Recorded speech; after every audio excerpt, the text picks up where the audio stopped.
Hi everyone and welcome to another video. My name is Chloe and today I'm going to be talking about my experience on MasterChef Greece.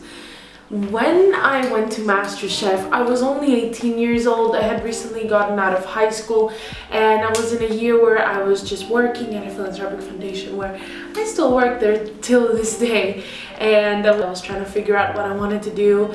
And basically when the applications became available, my father sent me a link saying you should apply. I had never thought about going into MasterChef before that. It was just something that happened. I was never really obsessed with cooking. I just always liked it and I didn't want to say no, so I just did it anyway. I forgot about it like 2 days later.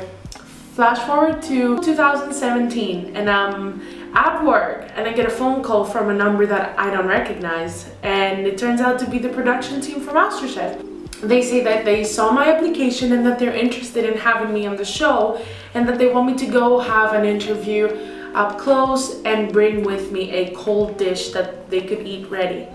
I said yes, so a couple days after the phone call was the day that I had to go. I made little wonton cups with goat cheese, pork, tomato, smoked paprika and chives. It was this really nice simple dish that I prepared, and the way that I had made my wonton cups, they looked sort of like hibiscus flowers, so I called it a hibiscus dish. I went there and I talked to one of the judges who is a very big fan of Italian cuisine. He was very interested in the way that I had done the wonton cups, and he wanted to see if I had any other skills with dough, and I told him that I love to make homemade pizza, and he said I would love to see that. We had a little bit more time to talk. He asked me about my life and I told him about my travels.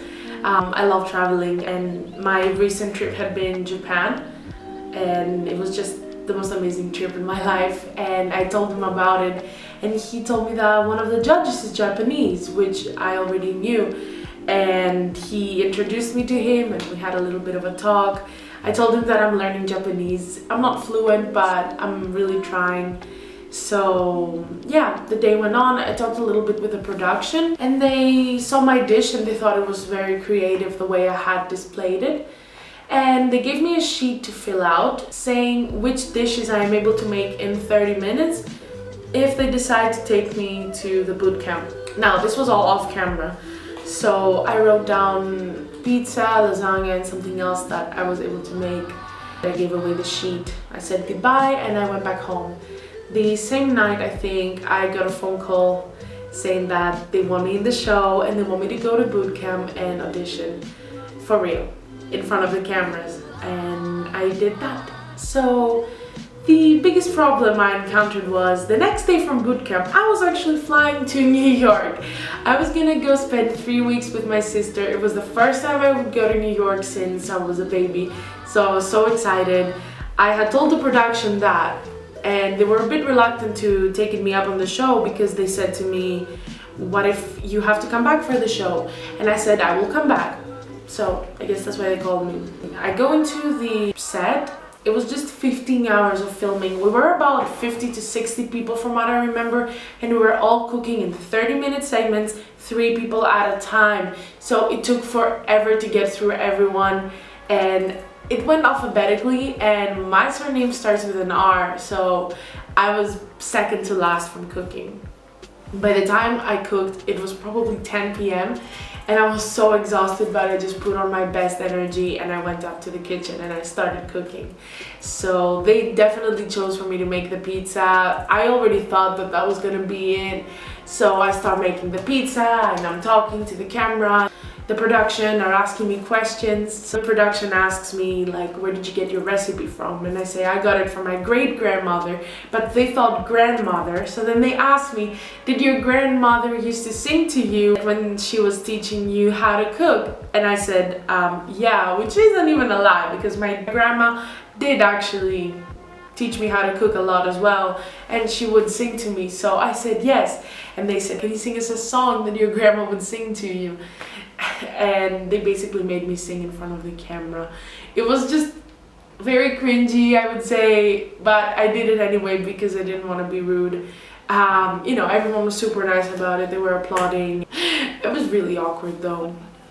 So basically we were cooking in a room that was separate from where the judges were, and we would cook there for 30 minutes, and then in the last 5 minutes would be the preparation in the other room with the judges. So I finish up my pizza, I walk out, we do the little filming part where you walk with your tray, we go outside and we go to the judges' room.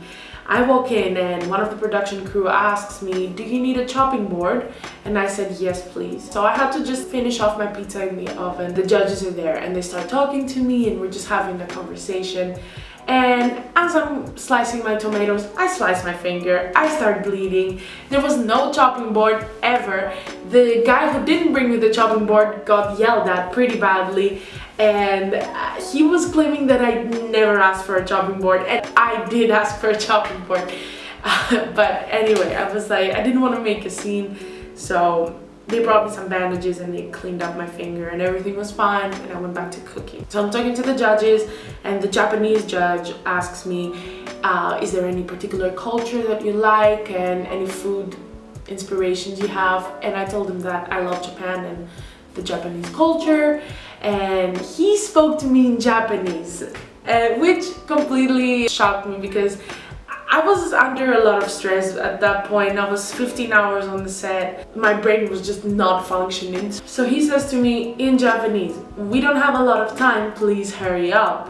But I did not have the mental capacity to understand what he was saying. So I just said, arigatou gozaimasu, which means thank you in Japanese. And they all just laughed it through, you know, they were very sweet to me, they were very polite. So then my pizza's ready and one of them comes up, he looks at it, he flips it around to see if it's cooked, he takes a bite, he's like, he eats the whole piece and he takes some with him to the back to continue eating. And then the second judge comes up, which was the judge that had talked to me on the first day, and he comes in and he, you know, I look at him and I'm like, expecting him to be like surprised. I really wanted him to like it. He did. He got a huge bite. And then the third judge comes up, the Japanese judge, and he also takes a bite. He didn't really have an expression on his face. And they basically ate the whole pizza. There was nothing left on the tray.